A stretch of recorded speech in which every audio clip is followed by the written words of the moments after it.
மாநிலங்களுக்கு உரிமைகள் கொடுத்தால் மட்டுமே இந்தியா இறையாண்மை கொண்ட நாடாக இருக்கும் என்று நாம் தமிழர் கட்சி தலைமை ஒருங்கிணைப்பாளர் சீமான் கூறியுள்ளார். தஞ்சாவூரில் தமிழ் தேசிய பேரியக்கத்தின் சார்பில் நடைபெற்ற கூட்டரசு கோட்பாடு சிறப்பு மாநாட்டில் கலந்து கொண்டு பேசிய அவர், மத்தியில் கூட்டாட்சி, மாநிலத்தில் சுயாட்சி என்ற நிலை மத்தியில் கூட்டணி ஆட்சி, மாநிலத்தில் குடும்ப ஆட்சி என மாற்றப்பட்டுவிட்டதாக கூறினார்.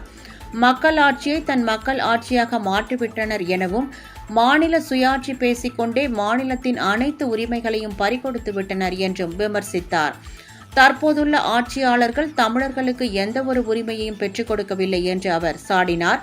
திமுக ஆட்சியால் கச்சத்தீவை மீட்க முடியாது என்ற அவர், தமிழ் தேசியத்தால் மட்டுமே அதனை மீட்க முடியும் என்றார். தமிழ் தேசிய அரசு மலரும் போது மீனவர்களின் வாழ்வாதாரத்தை காக்க கச்சத்தீவை மீட்டெடு அல்லது தங்களை பிரித்துவிடு என்று வலியுறுத்துவோம் என்று அவர் குறிப்பிட்டார்.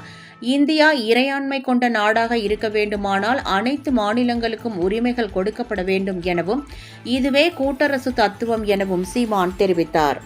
மத்தியிலே கூட்டணி ஆட்சி, மாநிலத்திலே குடும்ப ஆட்சி என்று மாறிவிட்டது. இவர்கள் மாண்புமிக்க மக்களாட்சியை தன் மக்களாட்சியாக மாற்றிய பெருமக்கள். மாநில சுயாட்சி சுயாட்சி என்று பேசிக்கொண்டே மாநிலத்தின் எல்லா உரிமையும் பறிகொடுத்தவர்கள். இன்று மாநில சுயாட்சி நாயகன் பாராட்டு விழா